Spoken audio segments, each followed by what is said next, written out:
자, 한 주간 저와 여러분이 인도받을 말씀은 로마서 16장 1절에서 4절입니다. 우리 주보 제일 뒤에 보고 우리 같이 한번 읽어보겠습니다. 내가 갱그레아 교회의 일꾼으로 있는 우리 자매 베베를 너희에게 추천하노니 너희는 주 안에서 성도들의 합당한 애절로 그를 영접하고 무엇이든지 그에게 소용되는 바를 도와줄지니 이는 그가 여러 사람과 나의 보호자가 되었음이라. 너희는 그리스도 예수 안에서 나의 동력자들인 브리스가와 아굴라에게 무난하다. 그들은 내 목숨을 위하여 자기들의 목까지도 내놓았나니 나뿐 아니라 이방인의 모든 교회도 그들에게 감사하느니라. 아멘.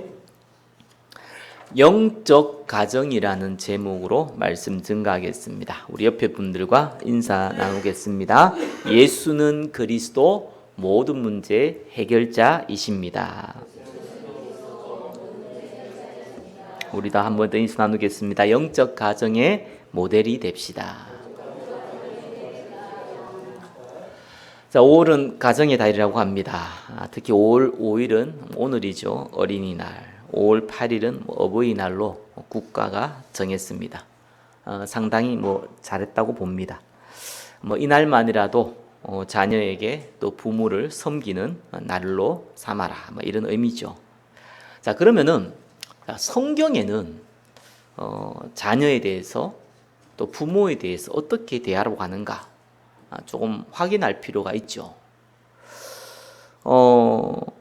그리고 믿음의 가정이라고 우리는 얘기하잖아요. 오늘 제목을 제가 영적 가정이라 했습니다. 믿음의 영적 가정입니다.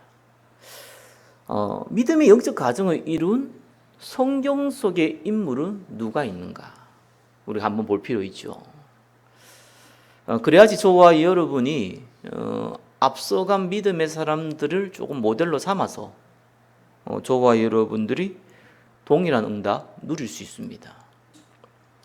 자, 일단 자녀에 대해서 한번 보겠습니다. 많이 있어요. 핵심된 데가 이제 두 군데 정도가 있습니다. 하나는 신명기 6장, 우리 4절에서 8절, 요한복음 21장, 15절에 17절, 한 요 정도 보면 되겠죠. 잘 알고 있는 내용입니다. 내 어린 양을 먹이라는 것이 요한복음 21장 내용이고요. 신명기 6장 얘기는 부지런히 너희 자녀에게 가르치는데 집에 있을 때든지 길에 갈 때든지 누워 있을 때든지 일어날 때든지 말씀을 강론하고 띠를 메고 기호를 삼고 머리에 미간에 붙이고 아무튼 물솔주에 붙이고 이런 얘기합니다. 무슨 말입니까? 우리 후대 자녀에게는 언약을 각인시키라 그 얘기입니다. 또 부모에 대해서 성경에 어떻게 나와 있습니까? 많이 있겠지만 대표적인 게 출애굽기 20장 12절 정도로 보면 되겠죠. 내 부모를 공경하라 이렇게 나옵니다. 그리하면 내 하나님 여호와가 내게 준 땅에서 내 생명이 길리라. 십계명에 나오는 얘기죠. 한마디로 부모를 공경하라 그렇게 얘기합니다. 자, 그러면서 주의사항을 에베소서 6장에는 이렇게 표현해요. 자, 자녀에 대해서는 에베소서 6장 4절에 뭐라고 나와 있냐니까 자녀를 노엽게 하지 말라 이렇게 나옵니다. 쉽게 말하면 강압적으로 대해가지고 자녀가 마음속에 화를 품도록 이 미움을 품도록 하지 말라 이런 말이고요. 또 부모에 대해서는 에베소서 6장 1절에 부모에게 순종하라 이렇게 나옵니다. 무슨 말이냐니까 이치에 안 맞는 대화를 할 수 있어요. 나와가는 너무 다르게 어쩌면 세상적인 관점을 봐도 이치에 안 맞고 영적으로 봐도 이치에 안 맞는 얘기를 부모가 할 수 있습니다. 그렇죠? 대들지 말라는 거예요. 그게 중요합니다. 자, 그것을 성경에는 주의사항으로 나와 있어요. 자, 이 정도로 저와 여러분이 알고 있으면 됩니다. 왜 여기에서 강조를 안 하냐니까 성경에 나와 있는 부분하고 실제로 이 말씀을 붙잡은 믿음의 사람들을 조금 볼 필요가 있어요. 많은 사람들은 이상적입니다. 이상적인 건 좋죠. 이상적인 게 없으면은 그걸 현실화시킬 수 없으니까요. 그러나 이 믿음의 영적 가정에 대해서는요, 성경에 나와 있는 이상과 저와 여러분이 생각하는 이상이 많이 다를 수 있습니다. 오늘 그걸 조금 잡으셔야 돼요. 성경에서 말하는 믿음의 영적 가정과 저와 여러분이 생각하는 믿음 영적 가정이 굉장히 틀릴 수 있습니다. 다를 수 있습니다. 그걸 먼저 확인해야 돼요. 자, 믿음의 가정을 이룬 인물도 한번 볼 필요 있죠. 제가 개인적으로 못 찾은 걸 수도 있어요. 근데 제가 아무리 뒤져봐도 가정 구성원 전체가 참 믿음의 가정이었다라고 볼 수 있는 곳이 저는 한 군데도 못 찾았어요. 그게 제가 성경을 봤을 때입니다. 좀 찾았으면 저한테 좀 알려주시기 바랍니다. 전 그런 인물은 못 봤어요. 아니, 세상에 말하는 우리 이 시대에 살고 있는 사람 말고 일단 성경에 그래서 믿음의 위인하는 사람들이잖아요. 믿음의 대표적인 인물들이잖아요. 없어요. 그래서 개인적으로는 없어요. 제가 찾을 때는 없어요. 그나마 조금 뭐 브리스가 아굴라 이런 부부 있잖아요. 자녀에 대한 얘기가 없으면 자녀가 없을 수도 있겠지만 있어도 그 기록할 만한 내용은 없었다는 얘기죠.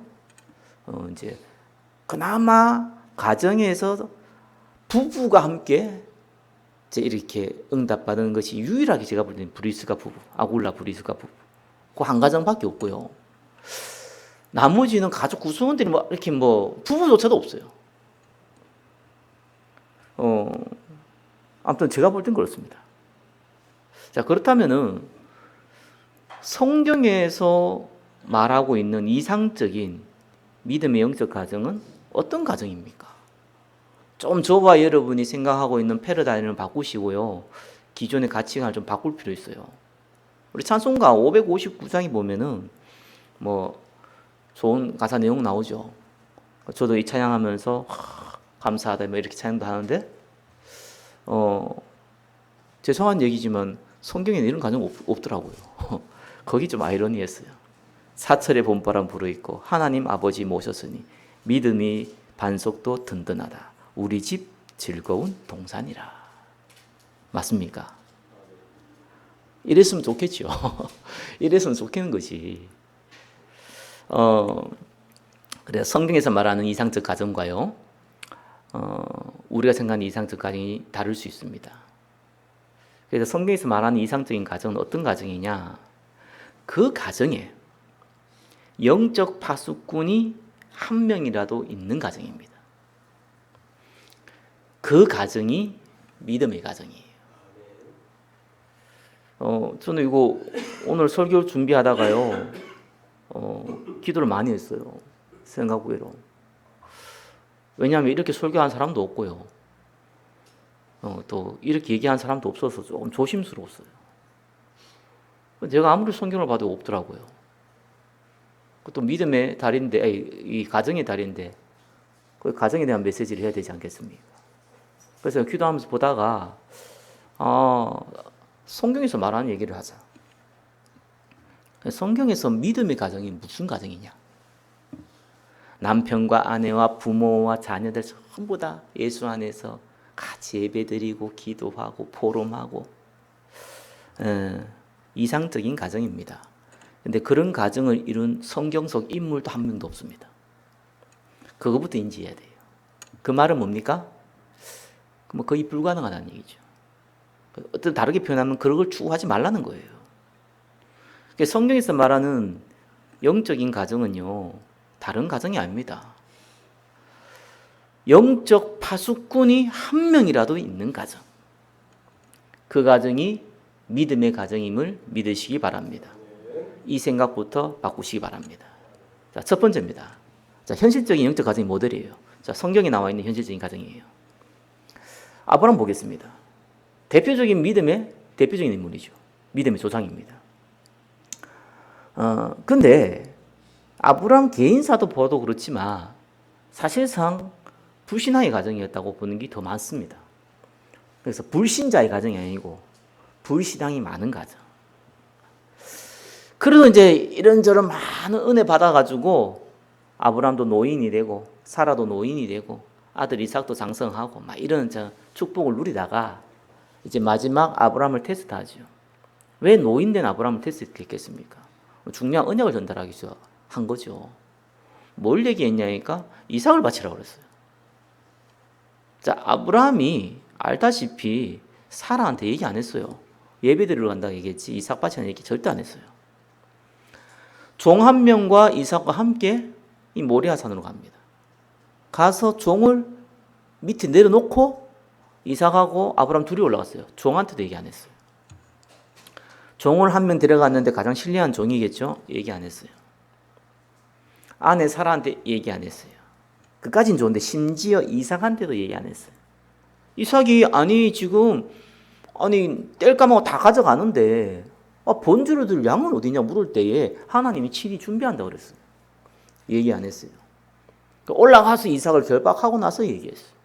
하나님 너를 바치려고 한다. 무슨 의미입니까? 아브라함이 사라 안 믿었다는 거예요.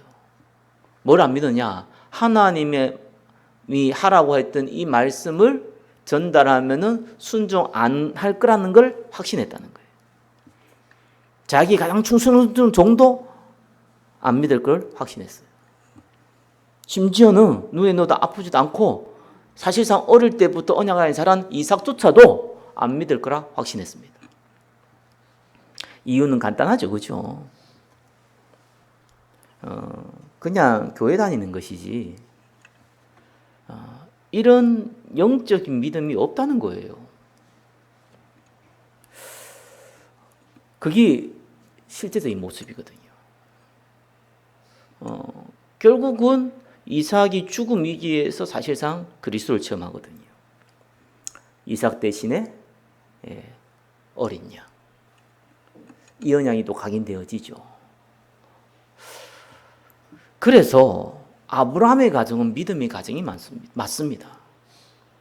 근데 이 아브라함의 가족 구성원들이 전부 다 믿음 좋은 가정이 아닙니다. 그거는 아브라함 한 명으로 인한 믿음의 가정이에요. 그걸 보셔야 돼요. 결국 아브라함 한 명으로 아브라함이 그 가정에 믿음의 파수꾼이 된 겁니다. 그래서 믿음의 영적 가정을 이룬 거예요. 두 번째 한번 보시겠습니다. 솔로몬에게 성전 건축을 명한 다윗 가정입니다. 다윗 가정은 오늘날 기준으로 보면 완전 콩가루 가정입니다. 이거는 자녀가 아버지 죽이려고 그랬고요. 실패했죠. 자녀들끼리 싸워 서로 죽였고요. 그렇죠? 솔로몬도 자기 형제 죽였고요. 아무튼 진짜 배반하고 죽이고 이거는 보통 가정이 아니에요. 오늘날 이런 가정은 없어요.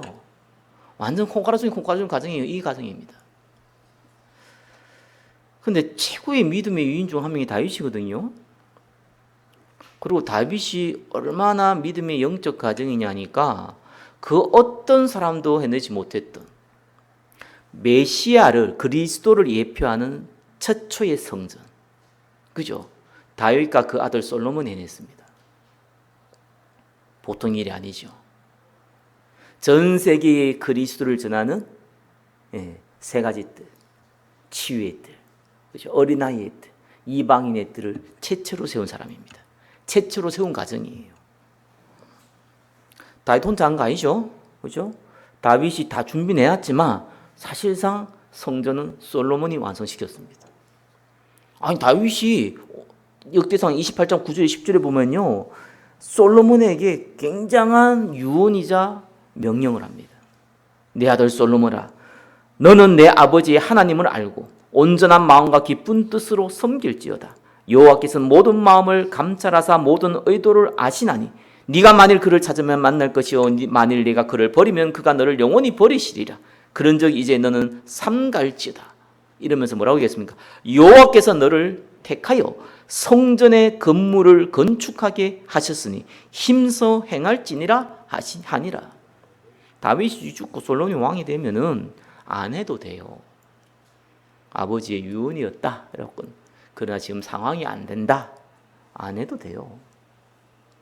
이 언약 전달되고요. 솔로몬이 사실상 성전 지었어요. 솔로몬이 정말 믿음의 사람이었냐는 것은 우리가 조금 다르게 생각할 수 있거든요. 끝이 좋아야 모든 게 좋습니다. 솔로몬 마지막에 나라 또 쪽내고 우상 숭배 국가를 만들었던 인물이 솔로몬이에요. 그렇다면 꼭 솔로몬이 또 믿음 좋다고 볼 수도 없어요. 세상 부귀영화에 넘어갔다고 볼 수 있잖아요. 자, 그래서 믿음의 가정은 다른 가정 아닙니다. 정말 성전을 세우는, 세 가지 뜰을 세우는 한 전도자가 있는 가정이에요. 그게 믿음의 가정입니다. 다시 한 말씀드립니다. 믿음의 영적 가정에 대한 개념부터 바꾸세요. 우리 부모님이, 우리 부부가, 우리 자녀들이 함께 예배드리고 하나님께 영광하고 전부 다 세계복음화에 헌신하고 꿈 깨세요. 그런 일 안 벌어집니다. 그런 일 없습니다. 그렇게 되지 않습니다. 그게 성경에서 말하고 있는 겁니다. 그게 나쁜 게 아니라 그렇게 될 거라고 생각하고 그렇게 안 되면은 뭔가 나는 실패한 것 같고 우리 가정은 좀 안 되는 것 같고 그런 착각하지 말라는 거예요. 성경에는 그런 인물이 없었어요. 세 번째입니다. 오바다 가정입니다. 다윗 이후에 사실상 대부분 악한 왕들이 나왔는데 그 중에 최고의 악한 왕이 아합 왕입니다. 그 어떤 악한 왕도요 선지자들을 의도적으로 잡아서 다 죽이려고 하지 않았어요. 근데 아합은 그렇게 했어요. 아합은 자기가 이스라엘 왕이면서도 불구하고 선지자들을 다 죽이려 했어요. 이스라엘 국교인 여호와 하나님을 섬기는 사람들을 다 죽이려고 작정했어요. 근데 이 오바다라는 인물은 아합 왕의 신하입니다. 100명을 숨겨서 먹이고 입혔다고 나와요. 이것도 잘 아셔야 됩니다. 100명이면 보통 인원이 아닙니다. 한 가정이 그걸 먹이 숨기려면요 보통 일이 아니에요. 소문 날 수밖에 없어요. 다 알 수밖에 없어요. 오바다가 굉장히 정치적으로 굉장히 잘했다고 볼 수도 있어요. 근데 언제든지 죽을 각오를 했어요. 자칫하면은 자기가 죽을 뿐만 아니라 자기 가족이 그죠 멸문지화 당해요. 이거는 아합 왕이 잡아 죽이려 하는 선지자들 이들을 숨겨놨다. 이거는 그냥 멸문지화 당합니다. 아합 왕이 알고도 가만히 있었다는 것은 어떤 면에서는 오바다가 필요했다는 얘기도 됩니다. 그러나 오바다가 필요 없다고 느껴지는 동시에 오바다와 오바다의 가정은 멸문지화 당합니다. 자, 그러면은 오바다의 아내와 자녀들은 오바다가 하는 헌신에 적극적 동조를 했을까요? 성경은 안 나와 있습니다. 그러나 그럴 수가 없어요. 왜냐하면은 남을 섬기기 위해서 우리 가정을 희생하는 게 아니고 우리 가정이 다 죽을 수 있어요. 이거는 완전 다른 얘기거든요. 이땐 자녀도 많이 놓잖아요. 다만 가부장적인 시대이기 때문에 오바다의 말을 거역할 수가 없었을 뿐이에요. 그 가족 구성원들이. 자, 이러면서 진짜 아슬아슬한 인생을 살아갑니다. 그 가족 구성원들이에요. 아셔야 됩니다. 믿음의 영적 가정은 어떤 가정이냐? 전도자를 살리려고 하는 전도자 한 명이 있는 가정이에요. 그래서 빨리 믿음의 영적 가정에 대한 개념부터 바꾸셔야 돼요. 믿음의 영적 가정이 뭡니까? 가문, 교회, 전도자, 살리려고 하는 그 한 명이 있는 가정이 믿음의 영적 가정입니다. 이게 성경에서 말하고 있는 영적 가정이에요. 자, 그렇다면은 저와 여러분들이 믿음의 영적 가정의 모델을 봤다면은 어떻게 우리는 그 믿음의 영적 가정을 이룰 수 있습니까? 가정이라니까는 부모, 자녀, 이 여러 구성원들이 포함되는 거잖아요. 그래서 우리는 이 모두가 잘해야 된다 생각합니다. 그러나 성경은 그렇게 얘기하고 있지 않습니다. 사실상 한 명이 서고 나머지는 영적으로 다 따라오거나 방관하는 것밖에 없습니다. 거기 믿음의 가정이에요. 그러면 이 가정을 어떻게 이루어 나가느냐? 두 번째입니다. 이 시대의 영적 가정의 미션입니다.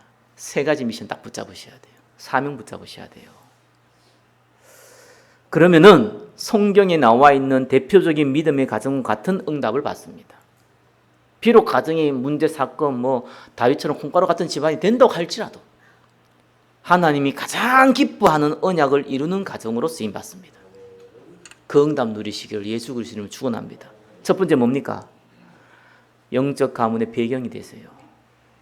무슨 말이냐니까 루디아가 바울 통해서 복음 받았는데요. 뭐라고 얘기했냐면은 나를 주 믿는 사람 알거든 우리 집에 와서 여기에서 유하면서 복음을 더 전달해 달라 이러면서 강건하여 머물겠다 이래 나옵니다. 이건 두 가지 의미가 있죠. 하나는 본인이 복음 속에서 더 많은 걸 배우고 싶다라는 얘기도 되지만 동시에 뭡니까?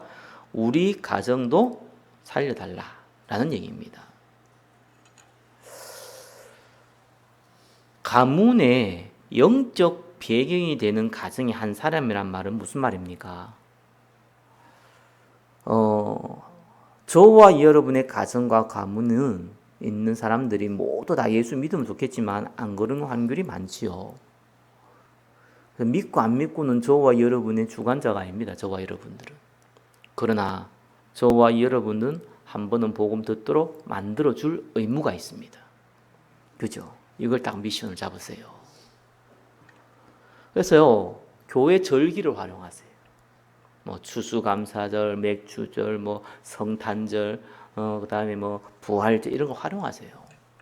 뭐 새가족 초청회 이런 거 활용하세요. 그래서 우리 가정, 우리 가문 중에 초대하세요. 교회 오라면 안 옵니다.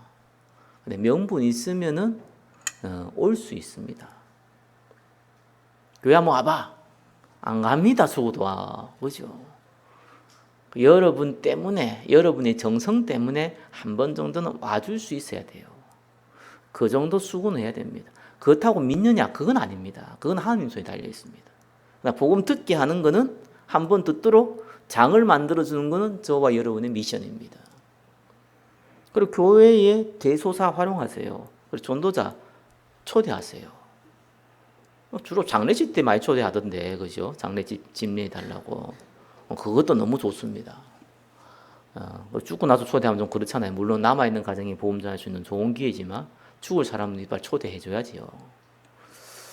그래서 빨리빨리 뭡니까? 좋은 일이든지 뭐 또 안 좋은 일이든지 대소사는 벌어집니다. 가정에. 그래서 전도자를 초청할 수 있는 그러한 여건 만들으세요. 거기 저와 여러분이 해야 될 미션, 믿음의 명문 가정을 만드는 미션이에요. 두 번째예요. 세 가지 뜰에 올인한 가정의 한 사람이에요. 초대교회는 일단은 예수 믿으면은 경제 생활할 수 있는 권리를 박탈당합니다. 가난한 사람도 많았지만 그나마 경제 활동하는데 그것도 못해요. 그러니까 초대교회는 어쩔 수 없이 가난한 사람이 많았어요. 경제 활동 자체가 이제 막혀버리니까. 말 그대로 회사에 쫓겨나는 거예요. 그러다 보니까 자산 가진 사람이 있잖아요. 자산 가진 사람들이 자기 거를 내놓은 거예요. 먹고 살아야 되니까. 예수 믿는 것 때문에 경제 생활권을 박탈당했다니까요. 그러니까 살려야 될 거 아닙니까? 그래서 자기 자산을 내놓은 거예요. 대표적인 인물이 바나바입니다. 자기 자산, 자기 밭을 내놨어요. 그렇죠? 그렇다면 바나바의 가족은 여기에 적극 동조했냐? 그건 아니겠죠. 그죠? 아닐 확률이 많죠. 다만 그 자산을 바칠 권한이 바나바에게 있었을 뿐입니다. 자, 이 시대에 하나님이 가장 원하시는 게 뭡니까? 이 시대 교회예요. 저 전도 선교인데 전도 선교를 위해 가장 효율적인 방법이 뭡니까? 세 가지 뜰입니다. 세 가지 뜰을 담은 성전이에요. 절대로 다른 단체에서 못합니다. 교회에서 못합니다. 어떤 면에서는 보험 가진 교회에서만 할 수 있습니다. 영적 문제 치유하는 치유의 뜰. 어제 한번 연락 왔는데 연락은 가끔씩 와요. 생전 모르는 사람들 연락이 와요. 도와달라고. 도와줄게. 오라. 알겠습니다. 그리고 연락 없어요. 대부분 희한해요. 그 말은 뭡니까? 영적 문제 많고 그 많은 사람들이 이곳저곳 쭈수가면서 답을 얻으려고 헤맨다는 얘기죠. 이 작은 교회 목사한테도 연락하는 거 보면 많다는 겁니다. 어린아이들. 어떤 단체에서도 복음 강조하지 않습니다. 복음 가진 교회만 합니다. 이방인애들. 다 필요 없다고 생각합니다. 세계 종교. 내 먹고 살기도 바쁘다고 합니다. 그러나 선교는 선교가 없었으면 우리도 보호 못 받았어요. 하나님의 최고의 희생 명령입니다. 하셔야 돼요. 이걸 담은 성전. 그죠? 여기에 헌신할 수 있는 한 명이 있는 가정. 그 가정이에요. 그래서 어떤 미신을 붙잡으셔야 되니까 경제는요, 헌신하고 싶다 하도 못해요. 없는데 어떻게 할 겁니까? 있다고 하더라도 내 마음대로 할 수 없는 건 못하는 겁니다. 그래서 반드시 뭘 잡으셔야 되냐니까 저와 여러분들이 빛의 경제를 위한 통로를 잡으셔야 돼요. 감나무 밑에서 입이라도 벌리고 있어야지 감이 먹을 확률이 있을 거 아니에요. 그럼 입 벌리고 있어서 떨어지는 거 기다리는 건 너무 오래 걸리긴 하지만 그래도 입이라도 벌리고 있어야지. 반드시 통로 만드세요. 경제가 들어온 통로는 여러 군데입니다. 통로 만드세요. 그리고 그 통로를 만들었으면 100배의 축복도 기도하세요. 하나님 하신지 아닌지 바라니까요.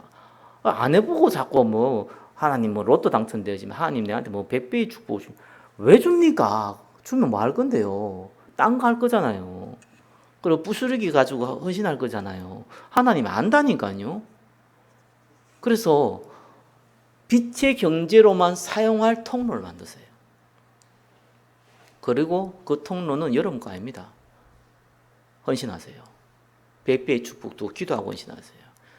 이러면은 체험을 봐야 될 거 아니에요. 안 해보고 뭐 저기 자꾸 그런 얘기 하면 안 돼요. 믿음 실상입니다. 바라는 건 실상이에요. 하나님의 언약이 맞으면 반드시 성취되게 되어 있습니다. 그거 미션 실행하세요. 세 번째입니다. 전도자의 영적 배경 되지 마시고요. 전도자의 육적 배경 되세요. 기도할게요. 그런 얘기 하지 마세요. 전도사자는 여러분 기도 안 해도 전도사는 알아서 기도 안 합니다. 여러분보다 훨씬 더 많은 기도합니다. 육적 배경 되세요. 그죠? 그래서 오늘 읽었던 본문은 누굽니까? 베베와 브리스가 부부 나왔어요. 그래서 핍박시대의 보호자가 됐다고 했고요. 심지어 브리스가 부부는 자기 목까지 내놓을 만큼 헌신했다고 나와 있습니다. 한마디로 로마서 16장 1구는요. 전도자를 돕는 전도자였습니다. 이것이 성경에 기록되었고 로마 교회를 세우는 최고의 전도가 될지 누가 알았습니까? 전도 중에 최고의 전도는요. 전도자를 돕는 전도입니다. 그죠? 그래서 냉수한 그릇도 상을 잃지 않는다. 얘기한 겁니다. 그래서 나만 할 수 있는 전도자의 보호자, 동력자, 식주인의 헌신을 찾았어요. 내가 할 수 있는 작은 거 괜찮습니다. 제가 몇 번 뭐 간증하잖아요. 제가 전도하면서 현장 막 무용고 전도하면서 몇 사람 기억나는데 한 사람이 참 예뻤어요. 얼굴이 예쁜 게 아니라 마음이 참 예뻤어요.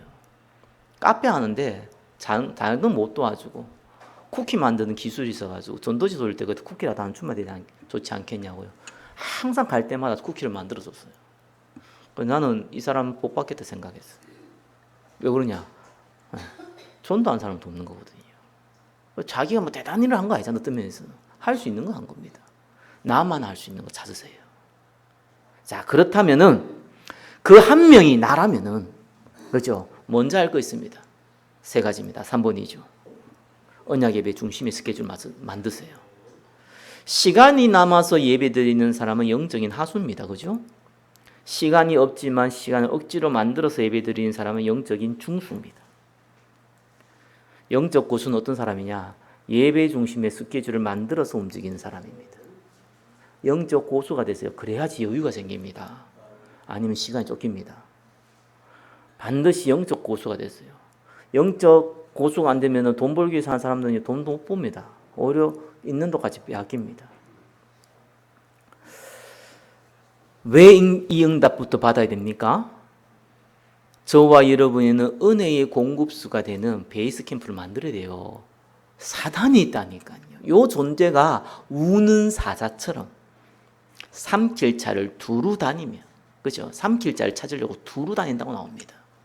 그 방법이 근심과 걱정입니다. 그 근심과 걱정은요, 불신앙으로 연결됩니다.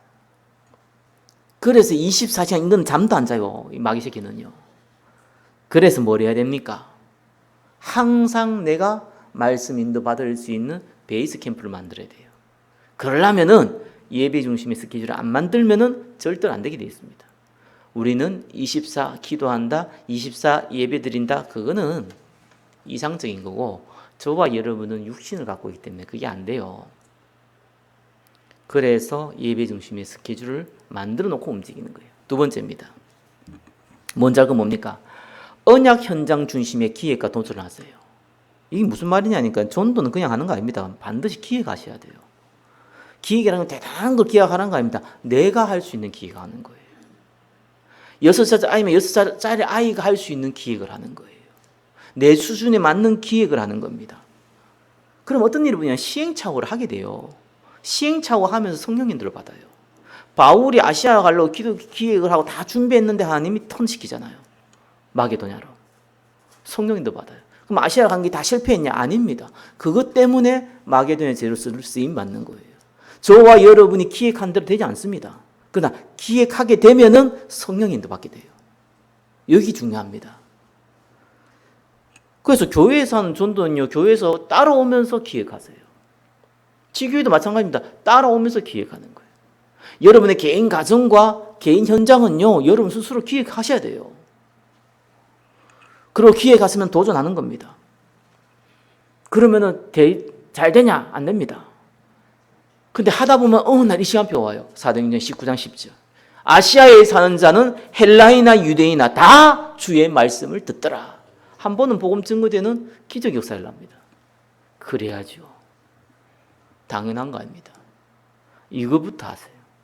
시작을 하세요. 그렇죠?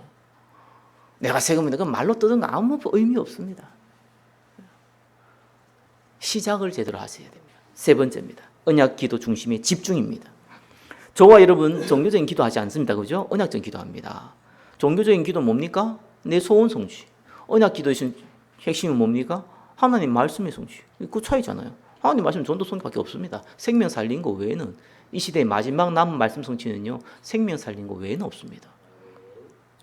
중요한 거는 성경에 이 언약 기도를 하는 사람들이 공통적으로 한 게 있습니다. 거기 뭡니까? 집중이에요. 언약 기도를 하는 게 아닙니다. 언약 기도를 집중하셔야 돼요. 이게 굉장히 중요합니다. 반대로 종교적인 기도는 집중하면 안 됩니다. 반드시 사단이 틈탑니다. 그래서 언약 기도를 집중하는 거예요. 이때 일어난 역사가 오순절의 역사입니다. 여러분 개인에게 교회에게 오순절의 역사를 놔야 돼요. 성령이 불같이 바람같이 부는 역사들이 일어나야 돼요. 그죠? 그건 우리가 하는 게 아닙니다. 하나님이 하는 겁니다. 우리가 하는 것은 언약 기도의 집중입니다. 말씀 뵙겠습니다.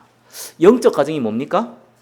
가문과 교회와 전도자를 살리려고 하는 한 성도가 있는 가정. 그게 믿음의 영적 가정입니다. 그러면 이 믿음의 영적 가정을 이루는 방법은 뭡니까? 예, 가정과 교회와 전도자를 살리는 그 방법을 미션으로 잡는 자. 그 사람이 믿음의 영적 가정을 이루어갑니다. 그래서 믿음의 영적 가정을 이루려는 사람의 첫 시작은 뭡니까? 언약 예배, 언약 현장, 언약 기도를 시작하는 자입니다. 이건 시작을 해야 돼요. 잘하는 게 중요한 게 아닙니다. 시작을 해야 돼요. 시작하다가 또 엉망되는데 또 시작하면 됩니다. 언제까지요? 될 때까지. 이러다가 죽으면 어떡하면 돼요? 그러다가 죽으면 됩니다. 처음 가면 돼요. 그렇게 진행하는 겁니다. 한 주간 믿음의 영적 가정 응답을 누리시기를 예수 그리스도 이름으로 축원합니다. 기도하겠습니다. 우리에게 복음을 주시고 믿음의 영적 가정에 축복을 주신 주님께 모든 영광 받으시며 가문과 교회와 전도자 살리는 가정 되게 하여 주옵소서. 예수 그리스도 이름으로 기도드립니다. 아멘.